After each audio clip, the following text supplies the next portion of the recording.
Hey,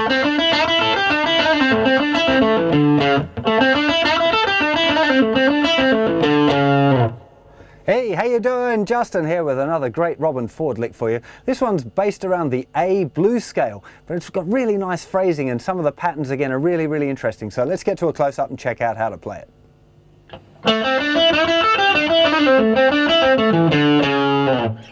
A little slower.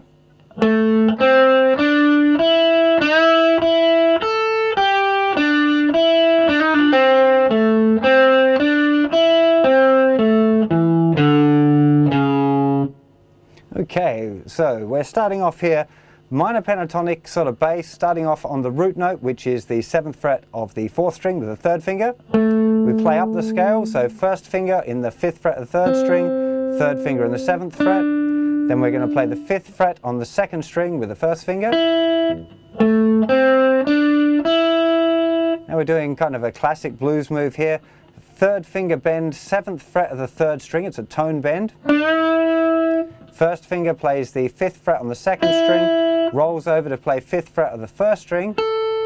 Little finger plays now the 8th fret of the 2nd string, followed by the 3rd finger going down in the 7th fret of the 3rd string, followed by the 1st finger in the 5th fret of the 2nd string. Very interesting move, that.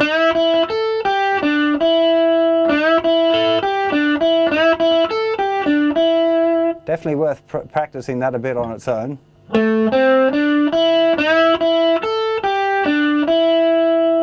And now we've got this. Okay, so I use my 2nd finger. You might like to do it with the 3rd finger, 4th finger hammer on, and then flick off. I find that really awkward.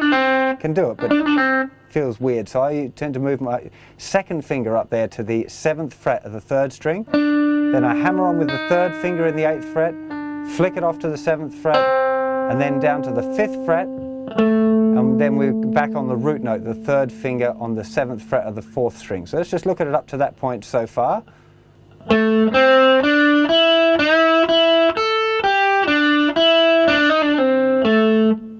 And now the last part, we've got this.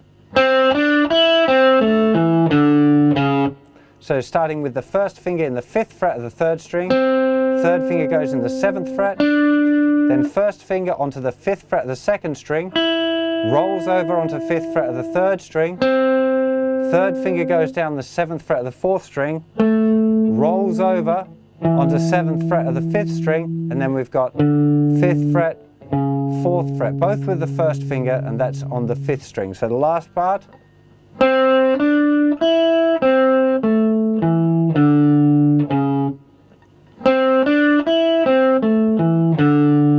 Takes a little bit of practice to get nice here, nice roll without the notes bleeding together. And the same here, you want notes individually. Sometimes Robben does a little lick there, he leaves a little finger. If you want a little variation that you might like to throw in there. So the whole lick now.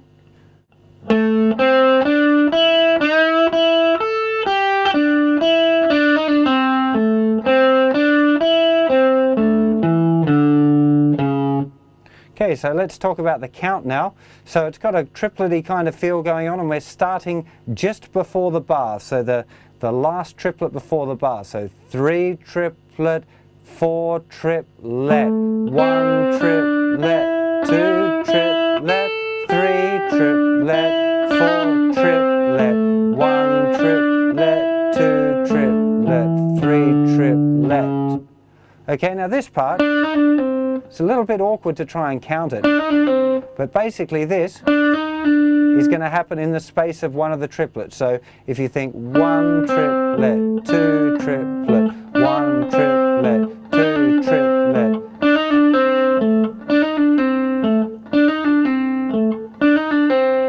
1 triplet, 2 triplet. It's the best way to practice it. In real life it just ends up being, but you still need to keep it in time, you know. So that count again, 3, 4 triplet, 1 triplet, 2 triplet, 3 triplet, 4 triplet,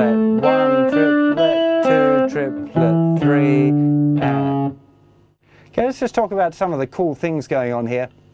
The first one is this, having the, which I mentioned already, instead of always just playing straight to that note, having that little movement. It's lovely. Really nice, just, and also a really common Robben move to have that same little hammer on flick off thing, but then dropping it, that third finger, rolling it back over onto the 7th fret of the 3rd string.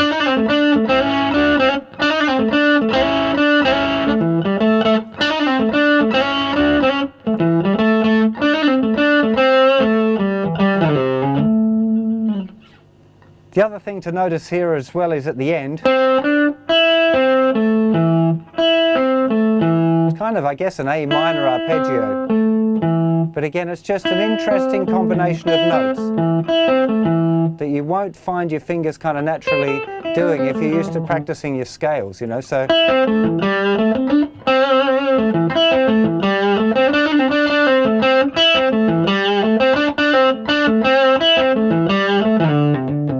It's worth kind of just playing with that one little bit.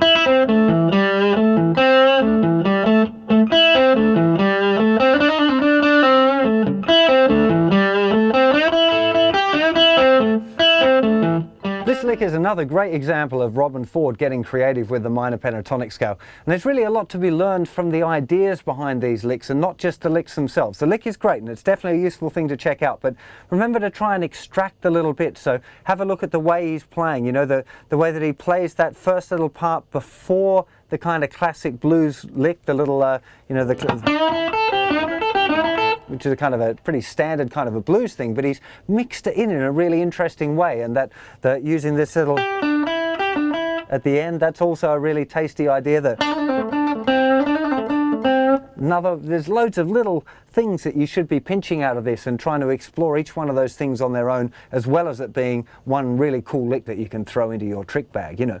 So, oh, last thing to note as well, the very last note is dropping down onto the C sharp. Now, I'm sure many of you are kind of getting sick of me talking about it, but as soon as we hit that C sharp note, that means that the lick will work over the A7 chord and not the D7 chord. The C sharp really doesn't work over a D7. So make sure you're aware of that. If you wanted to change that so it would work over the D7, because the rest of it's minor pentatonic, all you'd have to do is, instead of go down to the note C, and then you're going to be, if you do that, then you're cool. You could bend it up from there if you wanted to, which is another nice little trick, up to the C sharp. But again, then you're in the A7 territory and not in the doing a lick that's going to work over the D7, you know. So have fun with that. And remember, the exploring of it on your own is a really big deal. So enjoy it, and I'll see you for plenty more very soon. Take care of yourselves. Bye-bye.